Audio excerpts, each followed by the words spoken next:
بسم الله الرحمن الرحيم. السلام عليكم طلبتنا الأعزاء. درسنا اليوم راح يكون عن موضوع Polycystic Ovary Syndrome. Objective of our lecture will be to know what is Polycystic Ovarian Syndrome and its underlying pathophysiology, how to diagnose a patient with PCOS, how to counsel a patient with PCOS, and the treatment options available for such patients. Starting with the definition of this syndrome, the syndrome is defined as the presence of ovarian dysfunction along with cardinal features of hyperandrogenism like PCO, like acne or the hirsutism or the male pattern baldness, and the presence of polycystic ovarian morphology. مثل ما تشوفون بالصورة هنا this patient, a female with severe acne, and also she has hirsutism. So these are presence of one of them in addition to the presence of a male pattern baldness, which is the recession of the hairline from the front of the skull. This indicates that this lady has clinical hyperandrogenism. Or the hyperandrogenism might not be present clinically, but by biochemical tests we can detect the androgens in her blood. Then we will say also that this lady has hyperandrogenism. So the presence of hyperandrogenism, the presence of polycystic ovarian morphology, in addition to the ovarian dysfunction, that is the presence of oligomenorrhea or amenorrhea, all these features together or presence of two of them will indicate that this lady has polycystic ovary syndrome. The Rotterdam Consensus in 2003 has established the following diagnostic criteria. The presence of two of them, as we said, is sufficient to diagnose PCOS. The Rotterdam criteria give these 3 points and to say whether this lady have PCOS or not. The points are the evidence of hyperandrogenism, as we said, biochemical or clinical, presence of ovulatory dysfunction, and the in term of amenorrhea or oligomenorrhea, and the morphological polycystic ovaries. And the morphology should be within certain criteria, presence of 12 or more follicles, small in diameter 2 to 9 millim throughout the entire ovary, or increase in the ovarian volume 10 cubic centimeter or more.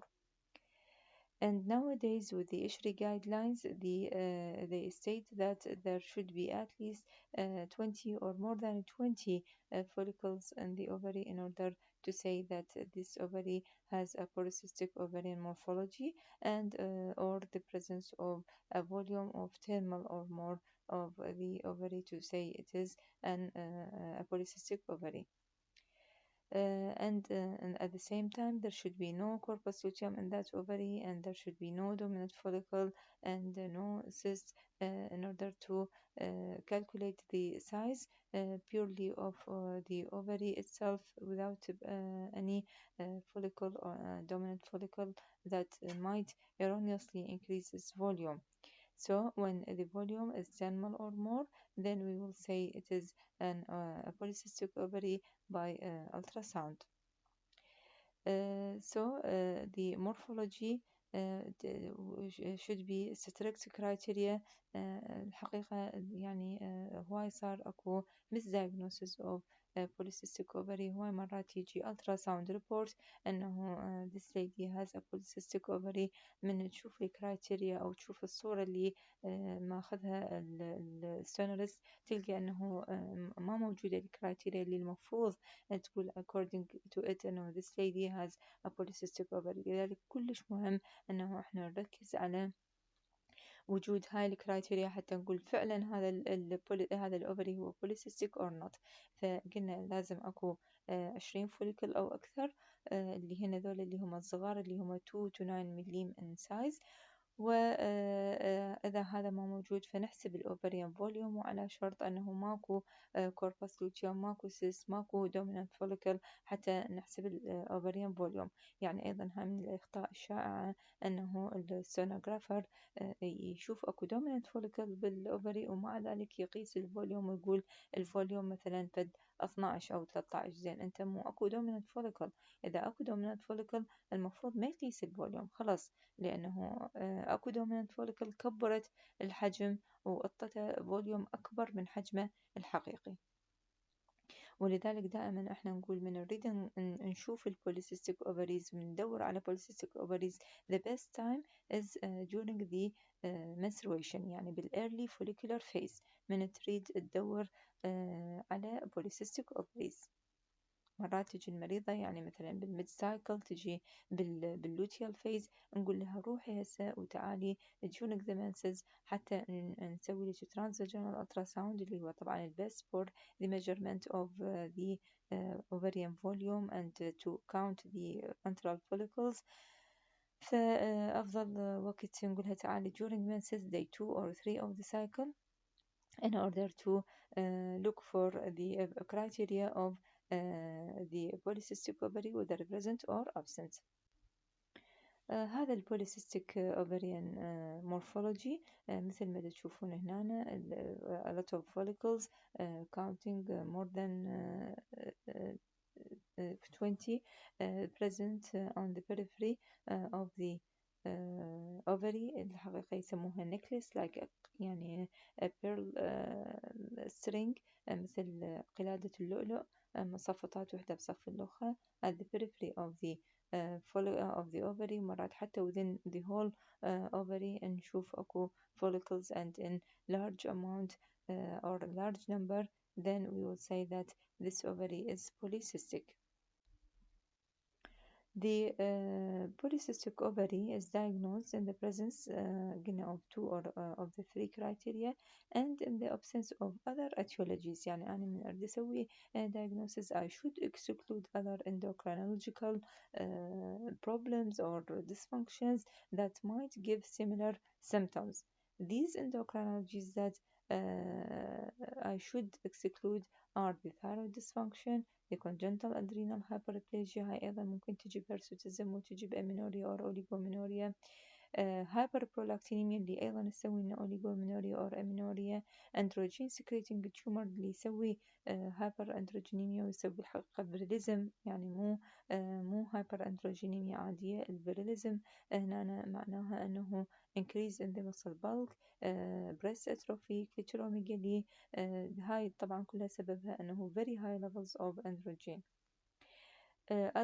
other endocrinology dysfunction هو الكوشنج syndrome، أيضا ممكن يجيب أوليغومينوريا وهرسوتيزم. presence of these endocrinological dysfunctions should be excluded before I say this lady has polycystic ovarian syndrome. The incidence of the PCOS, it affects about 5 to 10% of the female population, and it is the most common endocrine disorder among females. The etiology of PCOS, why some women are more prevalent than the other, why it affects some population other than the others. الحقيقة a lot of theories have been put for this for the etiology, and they say that there is a genetic predisposition. ليش نلاحظوا أنه the prevalence is higher in first degree relatives, and it is about 5 to 6 times higher than the general population. يعني إذا أكو إذا المريضة أو إذا البنية عندها أختها أو أمها عندهم PCOS ف she has a 5 to 6 times higher predisposition than the general population for developing PCOS. أيضا نشوف مثلا أنه هذه الفيميل مو بس الفيميل part يعني of her family عندهم PCOS، وإنما نشوف الميل part من عندهم baldness أو عندهم type 2 diabetes، لأنه هو أيضا الجينيتيك يعني factor shared with the type 2 diabetes because both of them has insulin resistance. فنشوف إنه ذولا مثلا بالفاميلي تسألها تقول لك إيه يعني مثلا والدي عنده type 2 diabetes أو والدتي تشوف إنه مثلا تسألها والدها تقول لك إيه فعلا أنا والدي بولت أصلع أو أخوي مثلا بعدي عنده صلع. فليش؟ لأنه الموضوع مشترك and there is a genetic factor that run in family. The other etiology is the hormonal imbalance that is present. طبعا راح نراويكم هسه بعد شوية فد مخطط نشوف أنه المريضة تدور في حلقة مفرغة، يعني أكو فد hormonal secretions and dysfunctions وكل واحد بيهم يؤدي إلى derangement in the other hormones. So there is a hypersecretion of LH and this lead to a hypersecretion of androgen and because of the increased production of androgen in the fecal cells by the effect of LH. Also, the insulin resistance that is present, especially in obese women, this also lead to hyperandrogenemia because of the increased sensitivity of the ovary for the high insulin level. الصورة هنا تبين الأنسولين resistance. بالnormal cell there are a lot of receptors of insulin on the cell membrane and therefore this insulin will يعني will sit on its receptor site وراح يبدي يدخل الجلوكوز الموجود بالإكستراسيلولر سبيس للإنتراسيلولر سبيس. بينما من يكون اكو قلة بالانسولين، من اكو انسولين ريزيستنس معناها شنو؟ معناها الانسولين ريسبتورز قليلات، بالتالي اكو يعني قلة بكمية الانسولين اللي دا يشتغل، فنشوف انه اكثر الجلوكوز ما دا يقدر يدخل لانه انسولين ماكو حتى يدخله. طبعا الانسولين ماكو شغال، ليش؟ لانه احنا قلنا اكو ريسبتورز اللي لازم يقعد عليها الانسولين حتى يقدر يشتغل، ولأنه الأنسولين اللي يقدر يشتغل قليل فالبادي راح يبدي يطلع أنسولين كلش هواية، فبالتالي راح يصير عندنا هايبر أنسولينيميا وأيضا هايبر جلايسيميا. فهاي الأنسولين ريزيستنس هي اللي راح تسوي الدرينجمنت وراح تخلي هايبر أندروجينيميا تصير، تشتغل على الليفر، تسوي increase in gluconeogenesis وبالتالي راح يزيد الهايبر راح تصير hyperglycemia.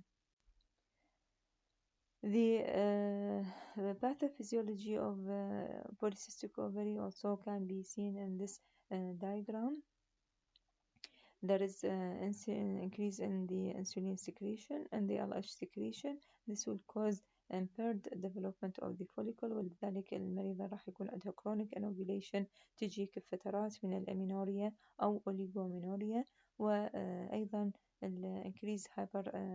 increased secretion of testosterone causing hyperandrogenemia. This will affect the body, will cause hirsutism, acne and alopecia. Hyperinsulinemia will lead to increase in the secretion of androgens from the ovary, and the hyperinsulinemia is increased by the presence of obesity. This obesity will lead to extraglandular aromatization of testosterone and other androgens to increase secretion of estrogen, and this estrogen will lead to increase secretion of LH، وبالتالي المريضة نرجع مرة ثانية أنه هذا الانكريز in secretion of LH راح يسبب impaired development of follicles، وهكذا تظل المريضة تدور بهاي الحلقة المفرغة. لذلك احنا نقول واحدة من الأشياء الكلش مهمة حتى نكسر هاي الحلقة المفرغة اللي دا تمشي بها المريضة هي أنه نعدل البودي ويت ونوخر الأوبسيتي. إذا الأوبسيتي راحت ممكن يقل الأروماتيزيشن ويقل الأستروجين ليفل ويقل ال LH ليفل، وبالتالي تبدي يصير المريضة عندها Ovulation نتيجة قلة الأندروجين يعني in the ovary، وترجع يصير عندها Ovulation طبيعية وترجع السايكل طبيعية، وممكن أنه يصير عندهم pregnancy لأنهم هواي من عندهم يعانون من infertility. أيضا هذا دياجرام آخر يمثل menstrual cycle in normal women and in women with PCOS. فnormally there is ovulation, there is normal elevation in FSH، فيصير folliculogenesis وبعدين LH surge يسبب triggering the release of ova dominant follicle from the ovary، وبمكانها راح يصير الcorpus luteum، وبعدين الcorpus luteum يصير بلوتيولايسيس، وبعدين تنزل السايكل الجديدة. in women with PCOS ماكو folliculogenesis، ماكو LH surge، وبالتالي دائما المريضة في حالة يعني دائما ال LH في يعني level معين، لا يصعد ولا ينزل، وكذلك ال FSH، وبالتالي ماكو folliculogenesis، والمريضة تشكو من ال anovulation والأوليغو ovulation. فإذا to diagnose PCOS it can only be made when other etiologies have been excluded، اللي قلنا لهم اللي هم thyroid dysfunction, congenital adrenal hyperplasia, hyperprolactinemia, androgen secreting tumor, and Cushing syndrome. The clinical features that the patient with PCOS will present with يعني شنو المريضة شلون ممكن أنه تجيك. ممكن المريضة تجي تعاني من مشكلة الأوليغومينوريا أو الأمينوريا اللي هي نتيجة الأنوفيليشن اللي تشكي من عندها المريضة، أو ممكن تجي بهرسوتيزم with or without، يعني تجي عندها الأوليغومينوريا وعندها هرسوتيزم. This hirsutism can be assessed by Fermat-Galloway Hirsutism scoring system. هذا السكورينج سيستم يفيدنا الحقيقة هو مثل الشارت بيكتوغرام، أنه بصور للأماكن مال الجسم، والمريضة نسألها على كل منطقة أنه عندك مثلا هرسوتيزم موجودة بالبرد، بمكان اللحية، بالموستاش، مكان الشوارب، بالأبر تشيست، باللور أبدومين، بالأبر باك، باللور باك، بالثايز، كل مكان من هذني إلى يعني كل اريا لها سكور. فمن المريضة أسوي تيكينج على هاي الأرياز وأشوف إيش قد السكور مالتها. فالمريضة من يكون السكور مالتها 4 أو 6 أو أكثر من هذا نعتبر أنه هي عندها هرسوتيزم، ويفيدنا هذا طبعا السكورينج سيستم حتى إذا أعطينا المريضة التريتمنت بعدين من نجي نريد نشوف الريسبونس according to this scoring system، نشوف إيش قد كانت وإيش قد صارت، وصارت أكو ريسبونس للتريتمنت or not. من الأشياء الأخرى اللي تعاني من عندها مريضة ال PCOS هي Fertility. الحقيقة more than تقريبا 80% of women who complain from infertility due to female factor عندهم نلقى PCOS تقريبا يعني اللي هم النورموغونادوتروفيك patients هم بالحقيقة عندهم Polycystic Ovary syndrome. Other features that the patient present with is the obesity. والobesity هنا تختلف عن الobesity العادية، هي central fat excess مثل ما تشوفون بالصورة، يعني الnormal women تكون عندها more of her fat deposition in the area of the lower the area of the buttocks, whereas a woman with the PCOS her fat excess will be in the area of the waist. لذلك نشوف انه الويست هيب ريشيو عندهم يكون كلش عالي، والحقيقة هو هذا الفات deposition in this area هو هذا اللي يسبب يعني الهايبر الديسليبيديميا وال predisposition for the heart disease and ischemic heart disease، لأنه يكون abnormal fat deposition وinflammatory with inflammatory process. The other feature that this lady can complain from is the recurrent miscarriage. يعني هي ممكن تجي infertility وممكن تجي لا إنه هي she get a pregnancy but she abort because of this hormonal imbalance and derangement. The acanthosis nigricans, this is a clinical feature that we found in those with hyperinsulinemia. الحقيقة يعني ممكن نشوفها بجماعة ال PCOS وحتى نشوفها بجماعة ال type 2 diabetes mellitus. ال type 2 diabetes mellitus أيضا عندهم insulin resistance، فهي abnormal أو increased skin pigmentation يصح لها velvety skin pigmentation that occur in the flexures of the skin like in the axilla and the nape. ممكن أنه أيضا نشوفها كلش هواية عندهم ذولا، مجرد أنه أنت تشوفها رأسها راح تقول أنه هاي المريضة أكيد عندها هايبر انسولينيميا. وهاي الأذر فيتشرز اللي تشوفوها هنا بالصور، مريضة عندها أكني، هاي المريضة الأخرى عندها هيرسوتيزم، فكل هذه هي فيتشرز ممكن أنه نشوفها عند مريضة ال PCOS. laboratory tests يعني ذول المرضى أنا شنو أدزهم حتى أشخص الحالة اللي هي ال PCOS. أول شغلة أنه قبل طبعا كنا نقيس ال LH FSH ratio. من المعروف أنه ال LH to FSH ratio is increased. إحنا بالnormal women FSH بال early follicular phase is more than the LH. But in women with PCOS راح نلقى ال ratio is reverse، راح نلقى LH to FSH تقريبا 2 to 1. هاي قبل احنا كنا نعتمد عليها بالتشخيص، وراها شافوا انه the level of FSH and LH are undulating in the blood and therefore we should not depend on them for the diagnosis. اللي نعتمد عليه هو الاندروجين levels اللي هو الفري اندروجين اندكس، اللي هو نحسب التوتال testosterone divided by 6 hormone binding globulin and multiplied by 100. هاي يعطينا الفري اندروجين اندكس. ممكن نقيس التوتال تستوستيرون، وممكن نقيس الديهيدرو ابي اندروستيرون اذا كان الفري تستوستيرون والتستوستيرون نورمال، او نقيس الاندروستندايون. يعني كل الاندروجينز اللي موجودة بالبلد ممكن أنه نستعين بها حتى نعرف أنه المريضة عندها biochemical hyperandrogenism or not. وطبعا من الشغلات المهمة بقياس التستوستيرون أنه لازم نتأكد المريضة ما ماخذة oral contraceptive pills بال3 أشهر الأخيرة.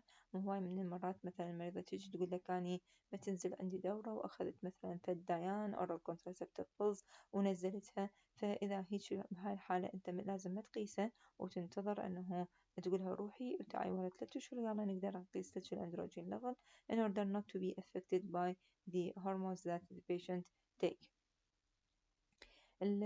Other hormones that we can screen or we should screen in these patients are the thyroid function test and the serum prolactin. Usually we find mild elevation of these two hormones in women with PCOS. The long health implications of patients with PCOS. الحقيقة مشكلة ال PCOS مو فقط المشكلة الآنية اللي تعاني من عندها المريضة، بس نتوقع أنه هذول المريضات يصير عندهم long life problems. Later on in their life they might develop some diseases starting with if they get a pregnancy. Some of them will get multiple pregnancy because of the use of ovulation induction in order to induce them to get pregnant. فممكن أنه more than one follicle will develop, and this will lead to the development of a twin or triplet pregnancy. And during pregnancy, because of the insulin resistance that already they have, they might develop gestational diabetes and pregnancy-induced hypertension. Later in their life, they might develop increased incidence of type 2 diabetes mellitus, hypertension, hyperlipidemia due to the insulin resistance, and hyperandrogenemia respectively, and thus increase the risk of cardiovascular disease. فهم معرضين أكثر للديسليبيديميا، للتايب 2 dependent يعني non insulin dependent diabetes mellitus، وللإسكيميك heart disease. لذلك دائما ننصحهم أنه يعيشون يعني healthy lifestyle، يبتعدون عن الفاست فود، يبتعدون عن الليبز، ويعدلون الهايبر اندروجين الديسليبيديميا اللي عندهم، ويعدلون البودي ويت، مو بس يعني حتى يحلون مشكلة آنية، وإنما أيضا على مود بالمستقبل لا يصير عندهم هذه ال problems. Other problem that might occur يعني long term health implication هي ال increased incidence of endometrial hyperplasia and endometrial carcinoma. هذه ليش تصير due to the unopposed estrogen stimulation. قبل شوية حكينا عن موضوع الأنوفيليشن chronic أنوفيليشن اللي هذول المريضات يشكون من عنده. هذول المريضات عندهم أستروجين بس ما عندهم بروجسترون، فلذلك هاي الفترات الطويلة من التعرض للأستروجين ممكن يخلق endometrial hyperplasia، وإذا ما عدلنا الموضوع وما تلافينا ممكن بعدين هاي الهايبربليجيا تتحول إلى malignancy and endometrial carcinoma.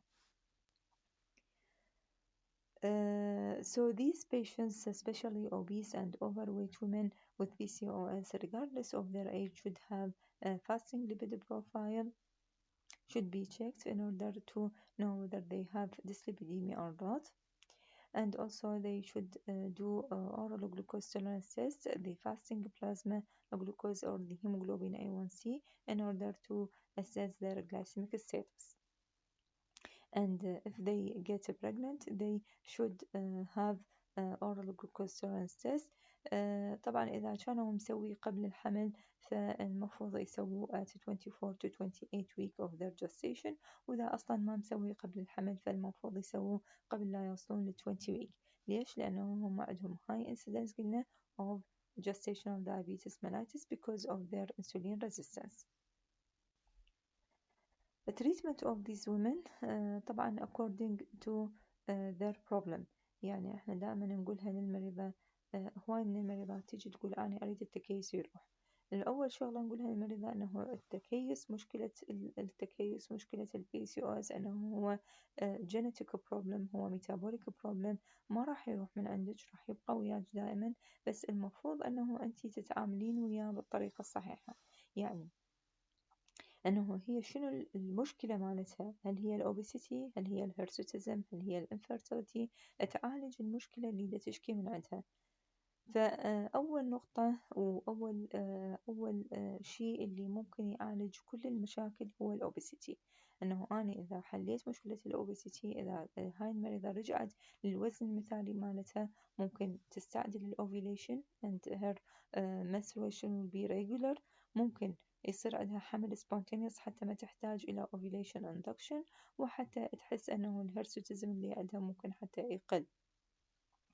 فالأوبيسيتي ممكن شلون نسيطر عليها؟ أنه change her lifestyle, modify her diet and do exercise regularly and can also add insulin sensitizing agent اللي هو المتفورمين and especially in those women who we know that they have insulin resistance and also the use of weight reduction drugs. يعني مرات المريضة تجي تقول لك مثلا طلع لك فد دراج معين، تقول لك أنا أستعمل هذا فد منحف حتى تحاول أنه تسرع الويت ريدكشن. أوكي، لا بأس به أنه إحنا نستعمل منحفات، بس المهم أنه تكون أمينة، والحقيقة ال only approved by FDA weight reducing agent هو الأورليستات.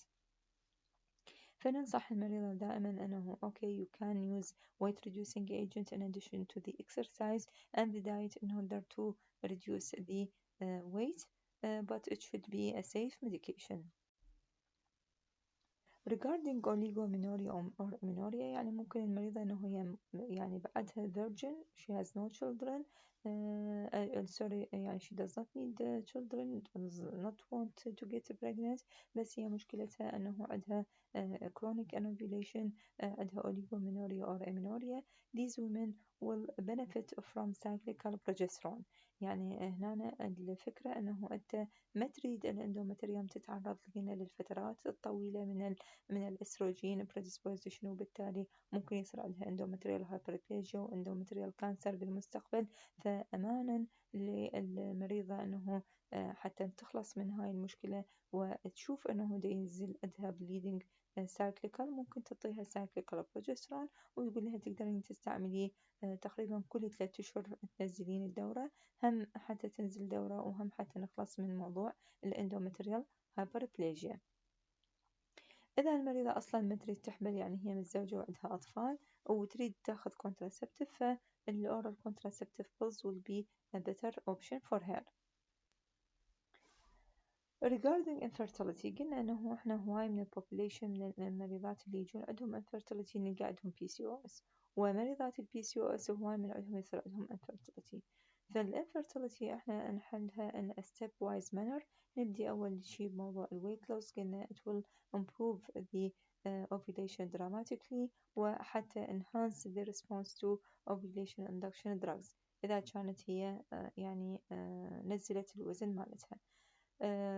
ودائما يقول لك أنه at least 5% of her weight will be reduced even spontaneous ovulation can occur.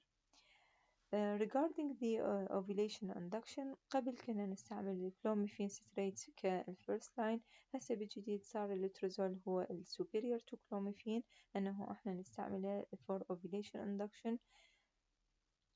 in women with PCOS, and if fail or does not respond to it, then we can use clomiphene citrate.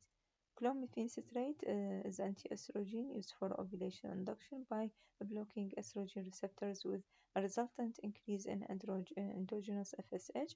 فال FSH هذا اللي راح يساعد راح يحفز الفوليكلز أنه تكبر وتطلع لنا dominant follicle. الشغلة المهمة أنه we should not use it for more than 6 months لأنه it is linked to CA ovary if used for prolonged periods.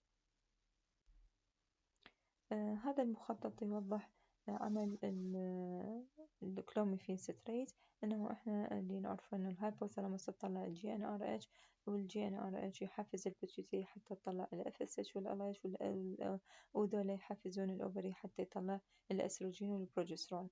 فالاستروجين والبروجسترون يسوون negative feedback inhibition of on the hypothalamus and pituitary. هنا احنا اللي نسويه ويا الكلوميفين ستريت انه نكسر هذا النيجاتيف فيدباك، وبالتالي نخلي ال FSH وال LH يزيدون، وكل ما زاد ال FSH فمعناها احتمال راح تطلع عندنا راح يصير folliculogenesis وتطلع dominant follicle ويصير الأوفيليشن اللي احنا نريده. الميتفورمين اللي هو البيجونايد ممكن نستخدمه بمرضى ال PCOS. This will inhibit the production of hepatic glucose and enhance the sensitivity of peripheral tissues to insulin. Therefore, it acts as insulin sensitizer and reduce the insulin secretion from the body. Metformin may also improve the menstrual regularity and improve ovarian response to clomiphene. يعني المريضة اللي نشوفها ما تستجيب للكلوميفين ممكن نضيف لها متفورمين تزيد الاستجابة مالتها ويصير عندها dominant follicle.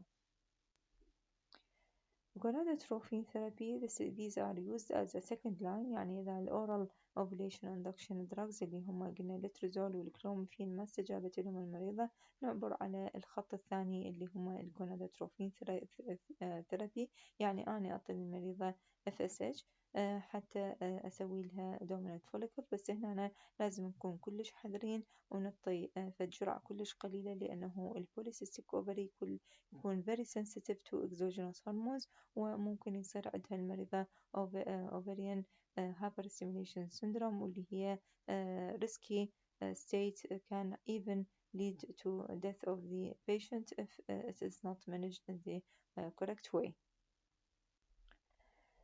laparoscopic ovarian drilling طبعا هذه الطريقة ممكن نستعملها كثيرد لاين إذا المريضة ما استجابت للجونادوتروفينز، أو أنه المريضة poor و she can't offer the cost of the gonadotropins اللي هم عادة يكونون كلش غاليين، فهاي المريضة ممكن تستفاد من عملية الأوفريان دريلينج. هاي العملية احنا نسويها باللابروسكوب. الدريلينج المقصود به أنه by this diathermy اللي هو ممكن يكون laser or electrocautery. we do holes in the ovary. These holes طبعا according to the يعني ال WHO criteria اللي هو المفروض it should be 4 to maximum 8 holes we put in the ovary. A rule of 4 holes 4 يعني 4 millimeter apart and for 4 seconds when we put the electrocautery on the laser, and this will lead to normalization of enhance the يعني ovulation without the need for ovulation induction, and will normalize the LH level and thus increase the pregnancy rate. Now regarding the patient, if she complains from the hirsutism, she does not need children, she only complain from hirsutism. طبعا مرات المرضى لا تجي اثنيناتهم، تجي هي infertile وتعاني من الهرسوتيزم. هذول المرضى نقول لهم يعني if you want a baby now we have to postpone treatment for hirsutism. Why? Because To treat hirsutism, we need drugs that should not be given for women who seek pregnancy. So the aim of the treatment is to reduce the androgen level and increase the sex hormone binding globulin or reduce the activity of 5-alpha reductase enzyme at the level of the hair follicle. طبعا ال 5-alpha reductase شغله شنو؟ انه هو يحول التستوستيرون to its more active metabolite اللي هو الدايهيدرو تستوستيرون. يعني ال 5-alpha reductase if we inhibit its action at the level of the hair follicle معناها أنه ما راح يصير the action of testosterone وبالتالي راح يقل الهرسوتيزم عند البيشنت.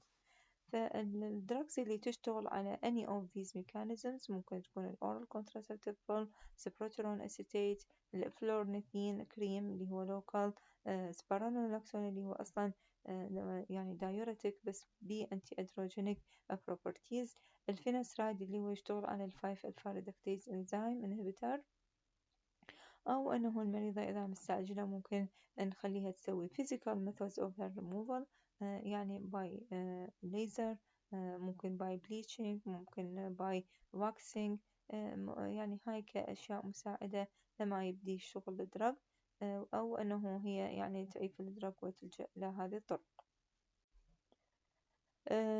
Regarding acne, if the patient develop acne, طبعا acne develop in those ladies because of chronic inflammation at the pilosebaceous unit.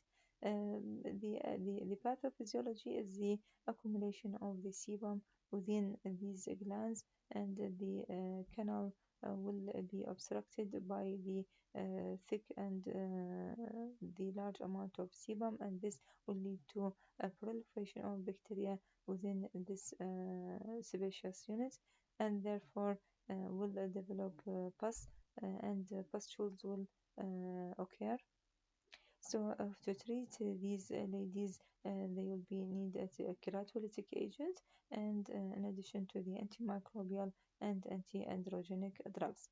وعادة الحقيقة احنا يعني موضوع الأكني أكثر شيء اللي يعالجوه الأطباء الجلدية، بس ممكن إنه احنا نعطي مثلا anti-androgenic drugs we refer the patient to the dermatologist for further treatment.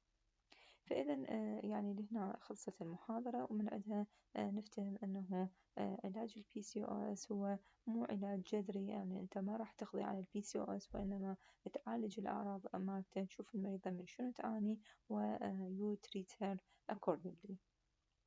لهنا تنتهي المحاضرة مالتنا، and if you have any question please put it in the comments. Thank you.